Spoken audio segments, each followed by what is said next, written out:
بسم اللہ الرحمن الرحیم۔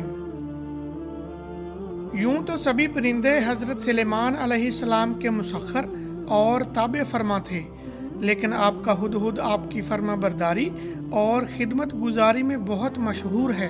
اسی ہدہد نے آپ کو ملک سبا کی ملکہ بلقیس کے بارے میں خبر دی تھی کہ وہ ایک بہت بڑے تخت پر بیٹھ کر سلطنت کرتی ہے اور بادشاہوں کے شایان شان جو بھی سر و سامان ہوتا ہے وہ سب کچھ اس کے پاس ہے، مگر وہ اور اس کی قوم ستاروں کی پجاری ہیں۔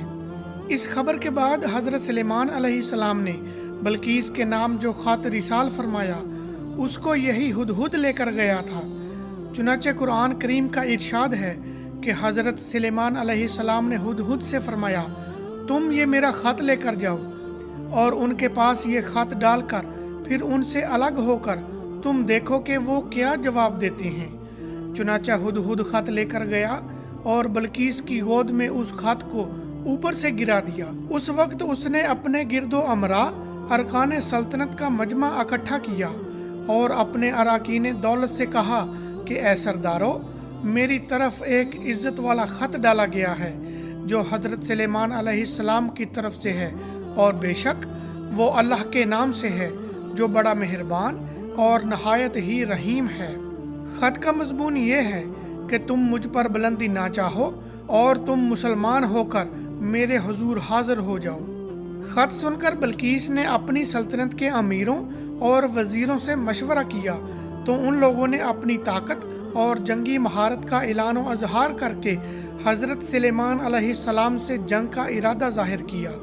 اس وقت عقل مند بلقیس نے اپنے امیروں اور وزیروں کو سمجھایا کہ جنگ مناسب نہیں ہے، کیونکہ اس سے شہر ویران اور شہر کے عزت دار باشندے ذلیل و خوار ہو جائیں گے۔ اس لیے میں یہ مناسب خیال کرتی ہوں کہ کچھ ہدیہ اور تحائف ان کے پاس بھیج دوں۔ اس سے امتحان ہو جائے گا کہ حضرت سلیمان علیہ السلام صرف بادشاہ ہیں یا اللہ کے نبی بھی ہیں۔ اگر وہ نبی ہوں گے تو ہرگز میرا ہدیہ قبول نہیں کریں گے، بلکہ ہم لوگوں کو اپنے دین کی اتباع کا حکم دیں گے، اور اگر وہ صرف بادشاہ ہوں گے تو میرا ہدیہ قبول کر کے نرم پڑ جائیں گے۔ چنانچہ بلقیس نے 500 غلام، 500 لونڈیاں بہترین لباس اور زیوروں سے آراستہ کر کے بھیجے، اور ان کے ساتھ 500 سونے کی اینٹیں اور بہت سے جواہرات اور مشک و عنبر اور ایک تاج مع ایک خط کے اپنے قاصد کے ساتھ بھیجا۔ ہدہد یہ سب دیکھ کر روانہ ہو گیا اور حضرت سلیمان علیہ السلام کے دربار میں آ کر سب خبریں پہنچا دیں۔ چنانچہ بلقیس کے قاصد جب چند دنوں کے بعد تمام سامان کو لے کر دربار میں حاضر ہوا تو حضرت سلیمان علیہ السلام نے غضبناک ہو کر قاصد سے فرمایا، تم لوگ میری مال سے مدد کرتے ہو؟ اللہ نے مجھے جو دیا ہے وہ اس سے بڑھ کر اور بہتر ہے جو تمہیں دیا ہے۔ تم واپس جاؤ، تم ان پر لشکر لائیں گے جن کی انہیں طاقت نہ ہوگی، اور ضرور ہم ان کو ان کے شہر سے ذلیل کر کے نکال دیں گے اور وہ پست ہو جائیں گے۔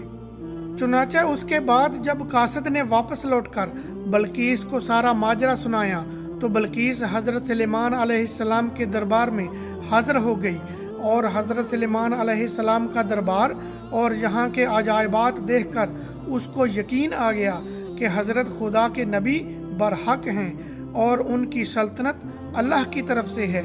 حضرت سلیمان علیہ السلام نے بلقیس کو اپنے دین کی دعوت دی تو اس نے نہایت ہی اخلاص کے ساتھ اسلام قبول کر لیا۔ اس سلسلے میں ہدہد نے جو کارنامے انجام دیے وہ بلا شبہ عجائبات عالم میں سے ہیں، جو یقیناً حضرت سلیمان علیہ السلام کے معجزات میں سے ہیں۔